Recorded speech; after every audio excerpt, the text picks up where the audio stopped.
तो good morning दोस्तों। तो आज का हमारा टॉपिक होने वाला है भारतीय इतिहास। बिल्कुल स्टोरी वाइज आपको पूरा इतिहास पढ़ाऊंगा, हमारा जो भारत का इतिहास है।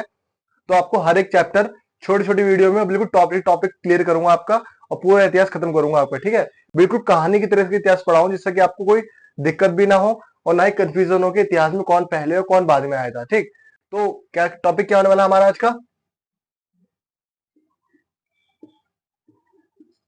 भारतीय इतिहास। ठीक है, तो भारतीय इतिहास कि मतलब शुरुआत क्या है इसकी, कि भारतीय इतिहास शुरुआत कहां से हुई है, कहां तक का हमारे भारत का इतिहास माना जाता है।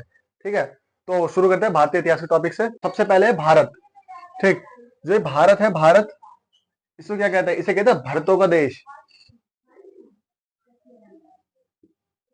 भारत का देश भी कहते हैं इसे, भारत को। ठीक है, भारतीय इतिहास में जो हमारे भारत को भरत का देश भी कहा जाता है। ठीक है, एक मिनट मार्कर ले लो जरा। कि महाकाव्य जो भारत है हमारा, भारत, इसको महाकाव्य और पुराणों में, महाकाव्य पुराणों में से क्या कहा जाता था? ठीक है, हमारे भारत को क्या कहा जाता था? जैसे कहता था भारतवर्ष। ठीक है, क्या कहा जाता था? भारत वर्ष कहा जाता था। महाकाव्य और पुराणों में इसे भारत वर्ष कहा जाता था। ठीक है, तो अगला क्या है भैया? भरतों देश, ये भी इसका सही आंसर है। भरतों देश भी इसका सही आंसर है। ठीक है, तो अगला क्या है? अगला है प्राचीन प्राचीन कबीला। जो ये है भरत, ये प्राचीन कबीला भी कहते थे इसको। प्राचीन कबीले थे ये। जो भरत था ये प्राचीन कबीला, ये भी कहा जाता है। ठीक है इसको। तो अगला जो टॉपिक है हमारा, वो है कि जो हमारा भारत है ठीक है, हमारा भारत है, एक तो उत्तरी छोर है इसका, ठीक, और एक है दक्षिणी छोर। ठीक है, इन दोनों को बांटता कौन है आपस में? मतलब उत्तरी दक्षिणी जो छोरों को बांटना या मिलाना, ये कौन सी पर्वत श्रृंखला करती थी? तो यह है विंध्याचल, विंध्या पर्वत श्रृंखला। ठीक है, कौन सी करती थी? उत्तर और दक्षिण को अलग अलग विंध्या पर्वत श्रृंखला। ये क्वेश्चन आ सकता है एग्जाम में, ऐसा क्वेश्चन पूछा जा सकता है। ठीक है, यहां तक क्लियर हुआ आपको कि जो दक्षिण में थे, ठीक है, ये दक्षिण में थे, इनको क्या बोला जाता है? इनको बोला जाता है द्रविड़।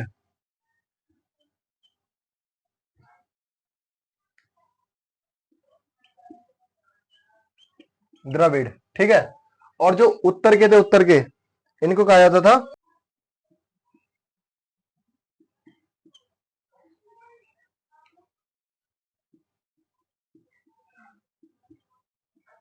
Indo European.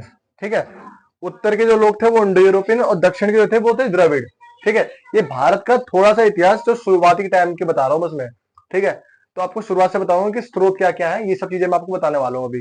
ठीक, तो इतना तो हो गया हमारे भारत के बारे में जो शुरुआती जानकारी है, कि भारत वर्ष का नाम कैसे पड़ा, भरत क्या था, भरत का देश जिसे बोलते थे, भरत क्या चीज थी, कबीला था, एक प्राचीन कबीला से बोलते हैं। ठीक है, उत्तर और दक्षिण को कितने विंध्याचल पर्वत श्रृंखला में बांटा गया है। ठीक, ये सब थी बेसिक जानकारी शुरुआत में हमारे भारत के इतिहास के बारे में। ठीक, अब पढ़ते हैं कि किन किन स्रोत से वर्णन मिलता है हमारे भारत के इतिहास के बारे में। जो हमारा भारतीय इतिहास है इसे जानने के स्रोत, लेकिन उससे पहले जो हमारा भारत का इतिहास है कितने भागों में बांटा गया है इसको। ठीक, जो हमारा भारतीय इतिहास है इसको 3 भागों में बांटा गया है।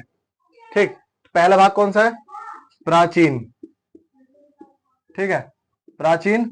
दूसरा है मध्यकालीन, दूसरा है मध्यकालीन, और तीसरा है आधुनिक। ठीक है, आधुनिक इतिहास। इसे 3 भागों में बांटा गया, हमारे भारतीय इतिहास को 3 भागों में ऐसे बांटा गया है। ठीक है, तो मैं सबसे पहले बात करूं प्राचीन इतिहास की। प्राचीन इतिहास का स्रोत जो है उसकी बात करी जाएगी। बहुत बड़ा स्रोत है, एक आधा क्वेश्चन एग्जाम में और ज्यादा ही बोलूंगा मैं, इस टॉपिक से पूछ लिया जाता है आपसे। प्राचीन भारत से, सिर्फ प्राचीन भारत से बोल रहा हूँ, बड़ा टॉपिक है, इसीलिए पूरा कहानी के तौर पर बना हुआ है। ठीक, मैं बताऊंगा बिल्कुल कहानी के अकॉर्डिंग सारा समझाऊंगा आपको। तो प्राचीन इधर ये, अब मैं अगली बात करता हूँ कि भारतीय इतिहास को 3 भागों में किसने बांटा है। तो वो थे क्रिस्टॉफ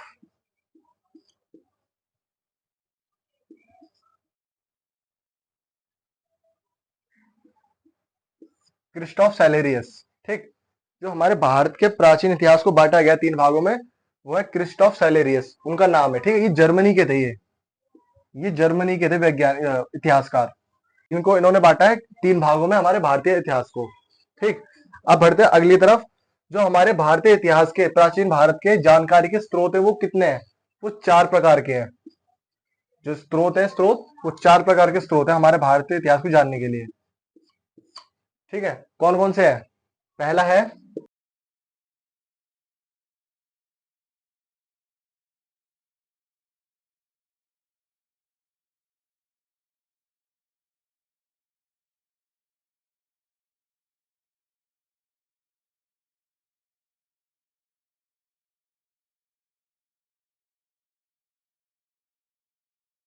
ठीक है, ये है हमारे जो प्राचीन इतिहास है। हमारा जो प्राचीन इतिहास है इसके 4 स्रोत है जानने के लिए। ठीक, सबसे पहले क्या है? धर्म ग्रंथ। दूसरा है ऐतिहासिक ग्रंथ। तीसरा है विदेशी विवरण, यानी कि जो विदेश से आए हुए थे उन्होंने भी किताबें लिखी है हमारे भारतीय इतिहास के ऊपर। ठीक है, तो उनसे विवरण मिलता है। और अगला है पुरातात्विक साक्ष्य। तो सबसे पहले हम बात करेंगे धार्मिक ग्रंथ की, कि धार्मिक ग्रंथ के अकॉर्डिंग कौन कौन से, किस धार्मिक ग्रंथों से हमारे भारतीय इतिहास के बारे में प्रॉपरली पता चलता है, और कैसे कैसे हमारा भारतीय इतिहास और हिंदू धर्म के इतिहास के बारे में पता चलता है। जो स्रोत है धर्म ग्रंथ है ना, भारतीय इतिहास जानने के लिए धर्म ग्रंथ। तो धर्म ग्रंथ में कौन सा है? इसमें आते हैं वेद। हमारे भारतीय इतिहास को जानने में सबसे ज्यादा महत्वपूर्ण जो रोल अदा किया है ना, वो वेदों ने किया है। ठीक है, वेद है। तो वेद के कितने टाइप है? वेद के हैं 4 टाइप। ठीक है, 4 टाइप, कि कौन कौन से वेद है। ठीक, तो इसमें वेद कौन कौन से है? देखो, सबसे पहले है ऋग्वेद। ठीक, अगला है यजुर्वेद, अगला है सामवेद, और इससे अगला है अथर्ववेद। ठीक है, ये 4 वेद हैं। इन चारों वेदों से बहुत इंपॉर्टेंट जानकारी मिलती है हमारे भारतीय इतिहास को जानने के लिए, कि हिंदू धर्म की शुरुआत कैसे कैसे हुई, और इन वेदों में क्या क्या बातें लिखी हुई हैं, वो क्या क्या चीजें इंपॉर्टेंट है। और ज्यादातर जब एग्जाम में प्राचीन इतिहास से पूछता है ना, तो आपको ज्यादातर 90% चांस होता है कि वेदों से जरूर पूछा जाएगा आपसे क्वेश्चन। ठीक है, तो आप बढ़ते सबसे पहले ऋग्वेद की तरफ, क्योंकि एक एक करके पढ़ाऊंगा। और एक चीज बता दूं, सबसे प्राचीन वेद है ऋग्वेद, और सबसे नया वेद है अथर्ववेद। सबसे मतलब 4 वेद है ना, सबसे प्राचीन ये, सबसे नया अथर्ववेद। ठीक है, तो शुरू करते हैं ऋग्वेद से। सबसे पहले पहला क्वेश्चन तो ये बनता है हमारा, जो वेद है ना, जो वेदों का संकलन करता, संकलन करता किसे कहते हैं? ठीक, तो कौन है? वेद व्यास जी, वेद व्यास। अगला है हमारा कि वेद में पहला कौन सा बताया? 4 वेद थे ना, तो हम पढ़ने वाले थे ऋग्वेद के बारे में। ऋग्वेद के बारे में पढ़ने वाले थे। आज की क्लास में ऋग्वेद तो रखेंगे, क्योंकि ऋग्वेद काफी बड़ा है और काफी इंपॉर्टेंट ऋग्वेद ही है। बाकी जो अगली दूसरी क्लास होने वाली है, उसमें हम तीनों वेद, जो यजुर्वेद, सामवेद और अथर्ववेद, इन तीनों कंप्लीट करेंगे। ठीक है, और एक चीज और याद रखना, जैसे मैंने ऊपर लिखा ना, एक लाइन से लिखे हुए थे, देखो ये देखो ऐसे।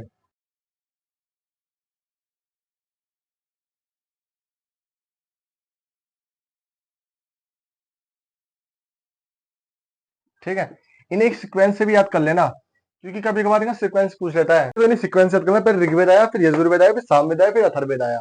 ठीक, तो पहली क्लास में आज हम बस ऋग्वेद ऋग्वेद तक कंप्लीट करेंगे। भारतीय इतिहास का पता चुका वो कैसे कैसे बढ़ते हैं। ठीक, तो शुरू करते हैं ऋग्वेद में। सबसे पहले इसमें पूछता है कि ऋग्वेद के अंदर मंडलों की संख्या कितनी है? मंडल, एक है मंडल, एक है सूक्त, एक है ऋचाएं। ठीक है, एक है ऋचाएं। ये 3 चीजें पूछता है, बहुत इंपॉर्टेंट है ये भी। तो मंडल कितने हैं? 10।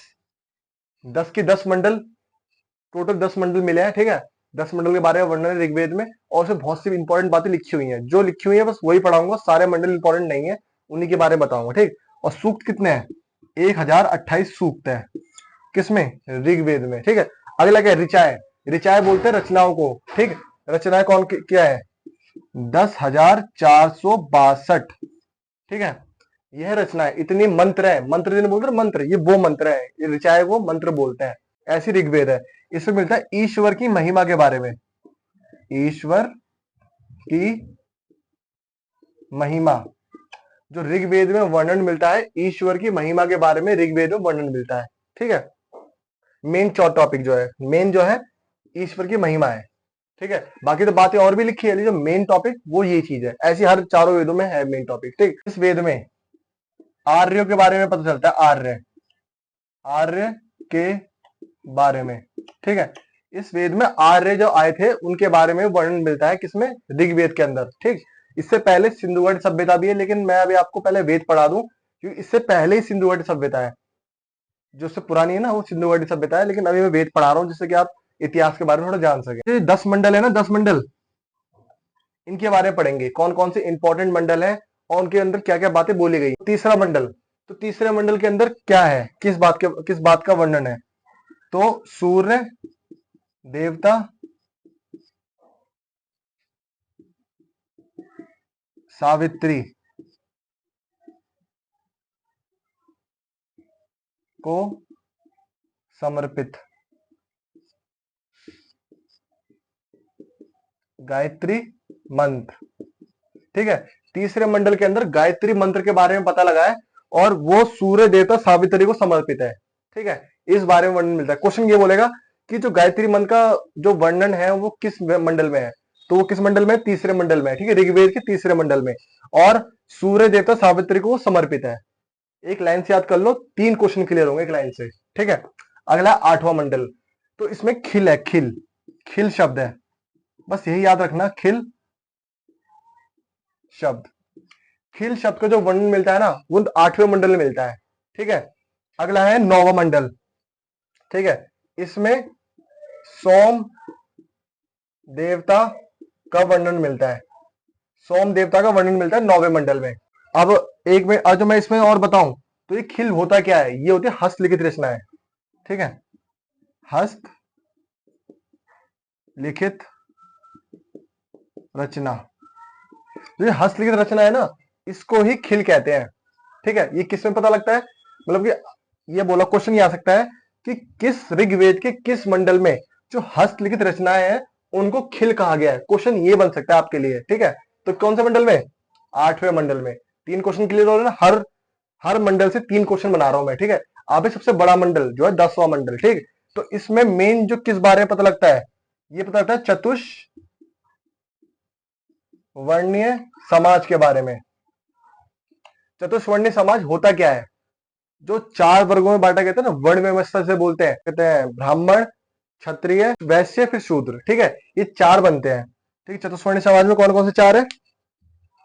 देखो, चतुष्वर्णीय समाज यानी कि इसे वर्ण व्यवस्था से बोलते हैं, ठीक है। तो कौन सा है?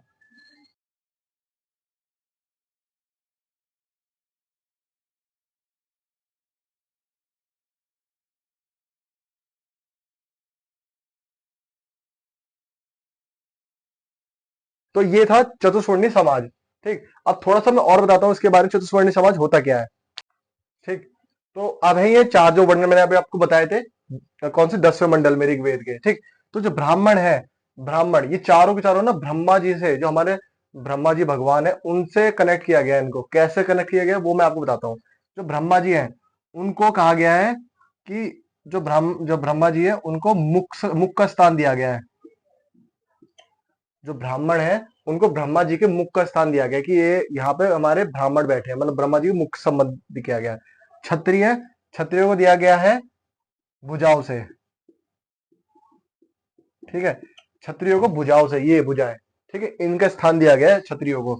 और जो वैश्य है इनको जंघाओं से, जंघा वही जानते हो आप लोग, ये जांग पैरों की, ठीक है। और जो सबसे नीचे शूद्र है, ये सबसे नीचे वाला एरिया, यानी कि चरण, चरण का स्थान मिला हुआ है, ठीक है। इन चारों को ब्रह्मा जी से ऐसे कनेक्ट किया गया है। क्वेश्चन पूछ सकता है कि इनका संबंध कैसे है, मिलान करो, मेल करो, ऐसे क्वेश्चन आ भी सकता है, ठीक है। इंपॉर्टेंट है, याद कर लेना। ऋग्वेद बहुत ज्यादा इंपॉर्टेंट है, ठीक है। ऋग्वेद की शाखा कौन सी है? ऋग्वेद की शाखा का नाम क्या है? तो इसका शाखा का नाम है शाकल शाखा, शाकल शाखा। जो ऋग्वेद, जो इसमें क्वेश्चन आपको बन सकता है कि शाकल शाखा का संबंध किस वेद से है? तो ये ऋग्वेद से शाकल शाखा का संबंध, ठीक है। अगला जो क्वेश्चन है हमारा वो है कि इंद्र और अग्नि, ठीक है, इंद्र और अग्नि दो देवताओं के बारे में वर्णन मिलता है किसमें, ऋग्वेद के अंदर। तो इनके लिए कितने मंत्रों का उच्चारण हुआ है ऋग्वेद में इंद्र और अग्नि के लिए, ठीक। तो जो अग्नि के लिए हुए हैं वो हुए हैं 200 मंत्र, और इंद्र के लिए हैं 250 मंत्र, ठीक है। तो इनका दोनों का वर्णन इतने इतने मंत्रों में मिलता है, ठीक। जो अब अगला क्वेश्चन है वो है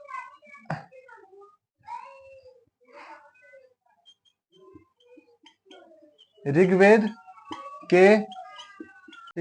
के बाद किसका स्थान आता है, ठीक है। तो क्वेश्चन, ये डायरेक्ट क्वेश्चन इस तरह से बन सकता है कि ऋग्वेद के बाद किसका स्थान आता है। तो इसका जो सही आंसर होगा वो शतपथ ब्राह्मण, ठीक। जो ऋग्वेद के बाद स्थान आता है वो आता है शतपथ ब्राह्मण का,